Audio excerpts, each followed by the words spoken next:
Hi there guys, and welcome to another Bloudam and Extreme Fishing episode. I'm joined once again by Johan from here from Extreme Fishing. And if you've watched our episode, this is where I buy all my bait and all my tackle. They really stock a wide variety from carp fishing, specimen fishing, bass fishing, deep sea fishing, estuary fishing, rock and surf fishing, shark fishing. They've got everything that you need. Fly fishing. Okay. And line fishing from the rock pools. And line fishing for little stonefish. Okay. Clipfish. But we are joined, and it is Coptober, so we're gonna dig a little bit into carp fishing. Last week we did a little bit of carp fishing from the surf. Today we're gonna talk more about estuary fishing. But first, let's have a look, Johan, at what happened over the last week. Not a lot of fish. No. And then yeah, the guys, it seemed that the guys that went more Gourits that side of the coast, that was a little bit better fish there. We know of two crackers that came out in the Canon area on red crab, I think it was, that the description said on red crab that they were throwing in that area. So there was a couple of fish coming out on that side. Yeah, me and Dirkie and Eric, we went out yesterday. We also targeted a little bit that side of the coast. And what an epic day, guys. If you haven't subscribed to the channel, if you want to see that video will probably come out in a week's time or so. You don't want to miss it. You don't want to miss it. 3 crackers, 4 gullies. The one cracker was 11 kilogram. All the fish were released safely. We've got the videos, all the releases. There'll be bait presentations. We're catching with red crab and red bait. So yeah, epic video that's gonna come out, I must say. Very nice day out. Far we walked far. My back sore, I can feel my legs today. And then the bronzies has also started to show up a little bit. Renko caught a nice bronzy, so yes. A little bit of action on the sharks. And yeah, I was trying to figure out where exactly the photo was taken, but I kept looking at Mossel Bay. Was it Mossel Bay area? Scarababunkies, that area there. But I couldn't find out because I kept looking at his funky socks. Yes. I couldn't stop zooming in on those socks. I think the shark also just sold that. So well done, Renko, on that fish. And then Gion caught a nice spotty on Friday evening. Beautiful photo. I'll put the photo up there. Yeah. So yeah, there's a couple of sharks coming out. Gully season is starting to die down a little bit. I don't think it's dying down. I just think the guys are getting tired of going for them. The water was very blue yesterday when we were out. I must say it was very blue. But I still saw a couple coming. There was a couple. The biggest that we caught was a 38 centimeter. And then Dirkie also lost one. He can't really say lost one because he went down to get it and he got it and it slipped into a pool, and the pool was too deep to actually take a photo of the fish. So the fish was in a deeper pool, but we couldn't take a fish or tag the fish. So yeah, so a couple of nice fishing stories. Okay, and then looking on the deep sea front, there was a couple of boats that went out deep sea fishing. No carp, small undersized carp. Lots of silvers, pangas, those carpenters, lots and lots of them. And then also a couple of hake. So water was cold. Water was cold. There was a couple of hake that came out, and as always, the Romans and Santos and stuff like that. So not much to report from the deep sea side. The weather for next week, fishing for next week, flat seas. For this week. For this week coming, this week it's flat, 0.6 to 1 meters. Yeah. Swells, very flat sea. But we need it because it showed the same last week, and the sea was actually a bit on its head. Yeah, the currents pushing left and right. Yes. I was on the beach Saturday evening with my son and my father-in-law, and yeah, we couldn't make out onto which side our lines are pulling. It's then it's going right, then it's going left. Only small nibbles on the sardines. So in that flat seas, you want fish to target? This is excellent time to go try out your paddle tail setup. Nice for wading, easier wading for deeper casts. So cob is definitely on the menu for the weekend or for the week. It's hard to say. With the shad season closed, a lot of shad is biting at the moment. I saw that a couple of guys were talking. And it is nice sizes. But yeah, it's because it's spawning size. So you're gonna get the mommy and the daddy on the line. And remember guys, shad season closed, Yes. Galjoen season closed, 15 October. red steenbras, oh yeah, 15 October, and red steenbras already also closed. Yes. Red steenbras is 1st of October till the last day of November. Yes. So- Same as shad. Yes, same as shad. So remember guys, don't target those species now, they are spawning. So there's a reason that season is closed. They're busy They are spawning. making babies for us to catch some fish. Oh, I don't know what's in his coffee. And talking about coffee, we've got the Sugarbird coffee again, right next to Extreme Fishing, and this is something that we always say. Extreme Fishing between New York, where we can buy Sugarbird coffee, and next to Romans. Yes. So down in York Street in George. So come in for a coffee, come in for a chat, and get a pizza next door.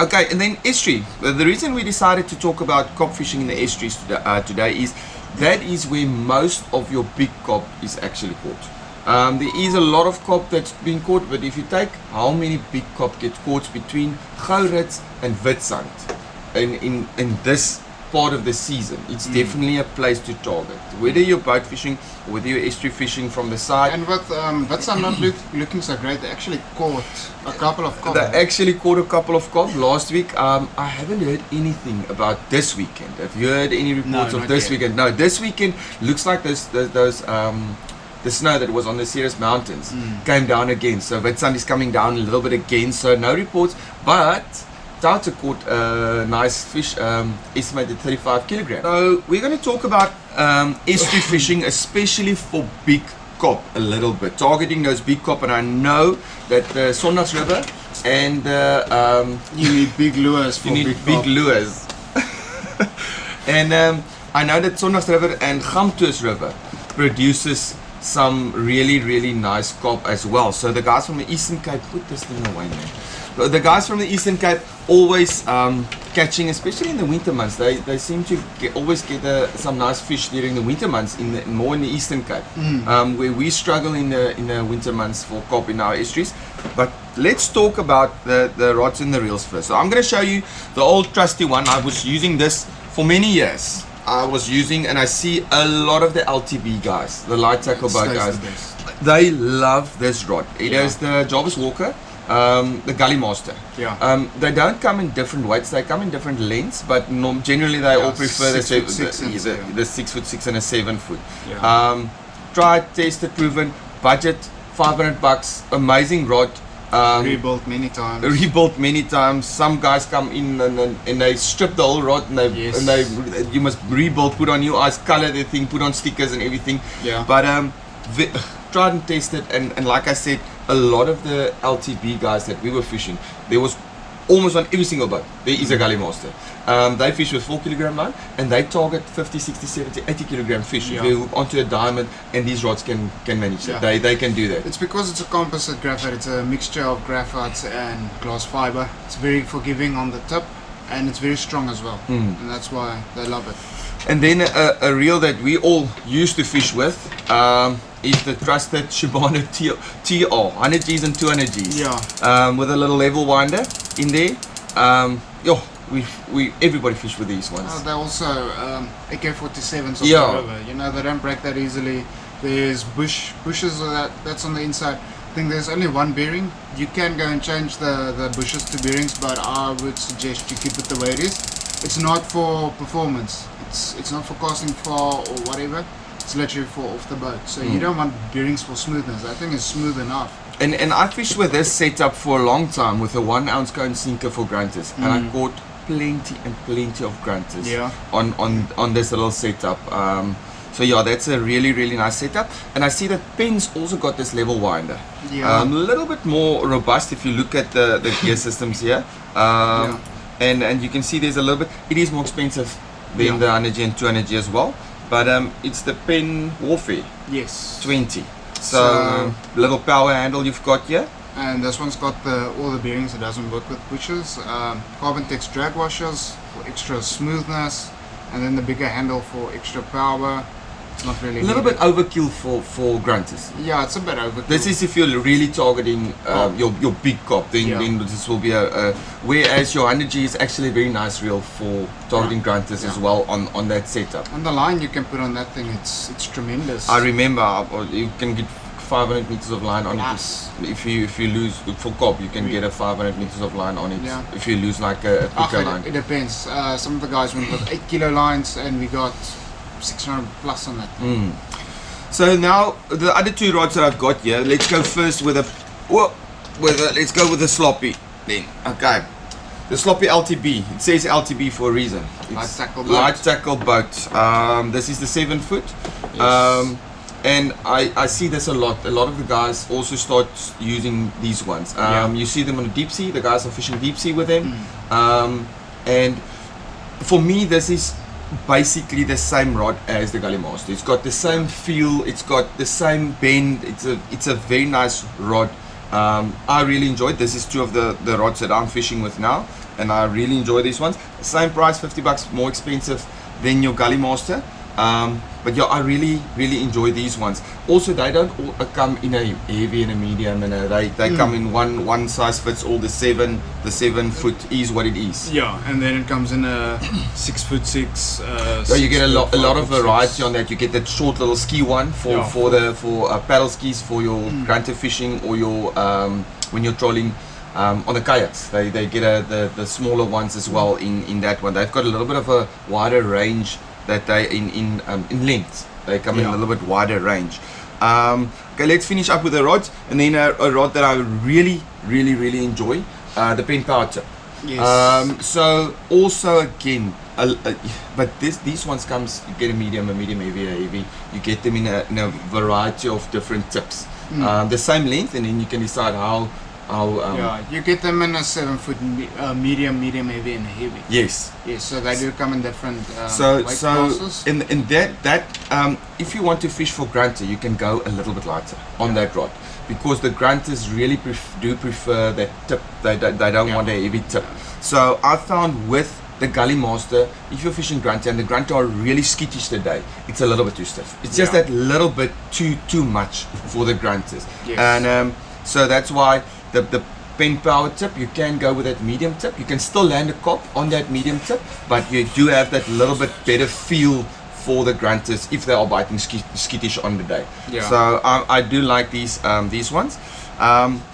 Okay, then let's talk about two options for the reels. If you are somebody that's like me, I don't like to mix my brands. With a Jarvis Walker, I don't mind. With a Gully Master, I don't mind, because they don't really have unless you're going with the big boss. Unless you're going with a big boss. Yes, the big boss, great option. 4,000 big boss, great option to go with a Gully Master.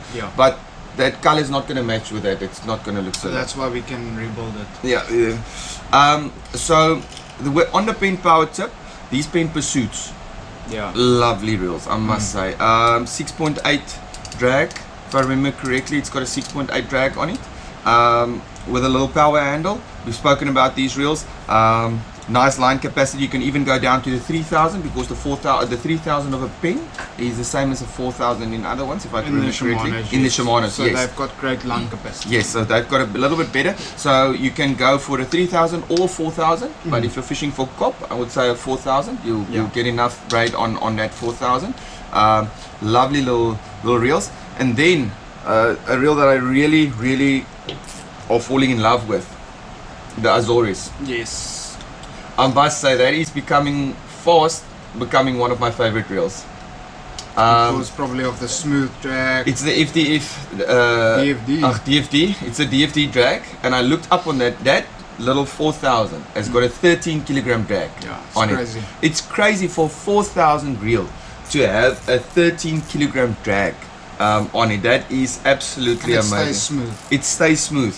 So I mean, you can take that 4,000 and it's got enough line capacity. You actually can go and surf and cast and surf with that for if you go and drop shot. You know how fun that is. Yes, on a 4,000. If you put like a 20 pound braid on that and go cast it a mile. And go for bonnies and cob. Drop shotting for bonnies and cob on an 11 foot rod. And even if the sea's not favorable for a lure that day, I like to put a small sinker on with bait. I did it this weekend with my lighty. You cast that thing almost just as far as your longer rods. So not exactly as far, but this is a very nice versatile reel, because it's small enough and light enough to go grunter fishing with. It's not overkill for a grunter, because it is a 4,000 reel. So you can go grunter fishing with it. But with the DFD, with the dual drags, front and back drag, Yeah. it does pack enough drag to actually target your 50 kilogram cob Yeah. and stuff like that on this setup. You can really target big fish on this little reel. Yeah. So I really enjoy this reel. Yeah, like I said, it's fast becoming one of my favorite reels that I've got. Okay guys, so that's it. There's a couple of exciting fishing competitions coming up. Yeah. We've got the Cob Derby that's Yeah. coming up. Why I shared this one, Bloudam, is this is going to be one of the prizes for the Derby from Rapala. So they're going to sponsor us a giant lure. I know it's not something you can go fish with, but it's something nice to have in your fishing room, braai area or whatever. And it's not this exact color they're going to send us. They're going to send us the Fire Tiger. It's that green and orange, yellow, black striped one. And then braids, hooks. They're going to send us quite lovely VMC hooks, and then a new reel from them, the AL 6000, I think they call it. Oh, I've got that AL is You it the have 13 one? fishing. Is it the Yes. 13? Oh, Oh, they talk big about that is thing. an amazing reel. It's Yeah. a aluminium. It's so Rapala's got the 13 fishing. That is the partnered up with them for the reels. They don't have Rapala reels, but No. under the umbrella falls the 13 fishing. So it's more it's bass reels. But this unit you're talking about Is is a a saltwater. sealed unit. Yeah. This aluminium sealed unit. What it's an absolutely stunning reel, I must say. We'll show it on next week's episode. I'll bring it with and we can show it. Yeah. It is an absolutely amazing reel. It's very, very smooth, and it's a really nice reel. I've got that paired up with that Countdown a classic. Oh, yeah. And that's the one that I'm using for drop shotting for grunters and stuff. Oh, lovely, lovely, lovely reel. And then we've also got, we're going to be talking a little bit later on. The dates are still going to be coming out about the George South. We're going to partner up with the George South Primary School here in George, and they're also going to be holding a big fishing comp, and it's more to get the youngsters involved. It's more going to be a father-son, father-daughter, mother-daughter, mother-son, whoever you want to. We want to try and create a family environment where everybody gets into the fishing. So it's going to be a very fun. I think it's not going to be a serious fishing comp, but we're looking at great prizes already. Yes guys, and we ask you to send in your catches and your release videos, and we didn't receive any, so I don't think anybody actually caught or released cob last week. So send in those cob videos and send in those cob photos for Coptober, and yeah, I think that sums it up for this week, John. Yeah, we'll have to wait and see what happens this week. Okay guys, thank you guys for watching, thank you for subscribing, thank you for leaving the comments. Do leave your comments again, like the videos, and see you in the next episode. Cheers.